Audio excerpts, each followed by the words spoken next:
Hey, Mookie. Obviously, it was a really special moment that you were able to get the ball for Friedl back from his home run. In that moment, is that something that you just kind of knew at the back of your mind that this had the potential to be his first hit and first home run, or did someone kind of tell you about that? No, I remember yesterday on the big screen it said it was his MLB debut. So didn't get a hit yesterday, and then today he was kind of lined up or whatever. And I don't know. I don't remember. I just remember he went up to hit, and so I knew it was his second appearance.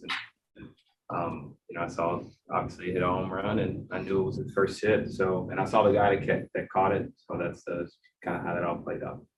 Well, pretty special. I'm sure he's incredibly grateful for you doing that.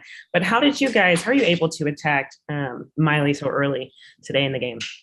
He was throwing over the plate. We're able to put some good swings on some pitches. Got some good key hits early to kind of get ahead and put some pressure on them. And I think it was kind of downhill from there. We kept applying pressure and was able to score some runs. And Gavin Lux shared with me that you had given him some advice when he transitioned out to left field. What was that conversation like, and how have you seen him progress, not only in left field, but what have you seen from him at the plate as well? He's obviously the outfield is so much different than the infield. Just trying to help him go through some of the growing pains that all outfielders end up going through once you transition from infield to outfield. And so really just told him to play aggressive. He can catch the ball too. So that's pretty much it. And he's been swinging the bat really, really well, helping us down at the bottom. And he's been huge for us. Thank you, Mookie. Next question is from Allison Footer. Go ahead. Hi, Mookie.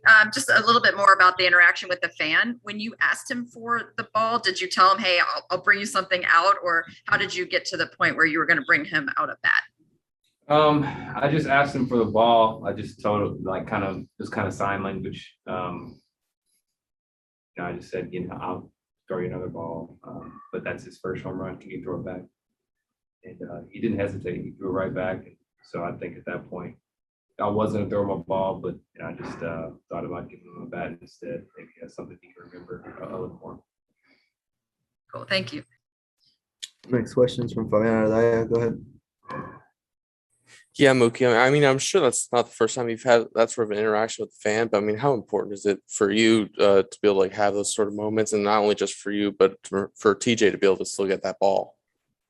It's just those type of interactions are kind of everlasting. I think one of the last times I talked to Kobe one time, he just reminded me that by the time the game's over, leave somebody knows who you are, somebody recognizes you, and so obviously that's throughout play, but it's just another way for somebody to impact someone's life. I wasn't really doing it for cameras or anything.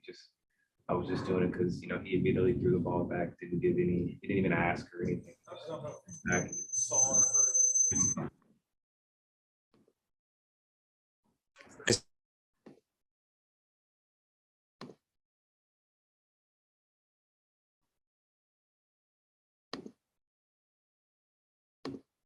Next question is from Mark Castillo. Go ahead.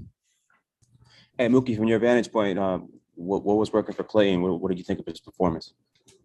He was just keeping him off balance, keeping out of the middle of the plate. He's just Clayton Kershaw. He was doing his thing, and had that vantage point for a year, 2 years now, and it's pretty fun to watch. And you mentioned giving advice to Gavin and doing that transition. You having done that, I guess in the moment, how difficult was that when you initially did it? And how difficult do you think it is to do at the major league level during a season? You mean you're referring to move to the outfield? Yeah. Oh, it's super tough, especially in the middle of the season like that. Some things you just can't. He has to learn by himself. Some things there's not like a list of things to go over. A lot of it is just through experience, and that's kind of what I told him. And so just to expect some growing pains, but that's how you learn. Thank you.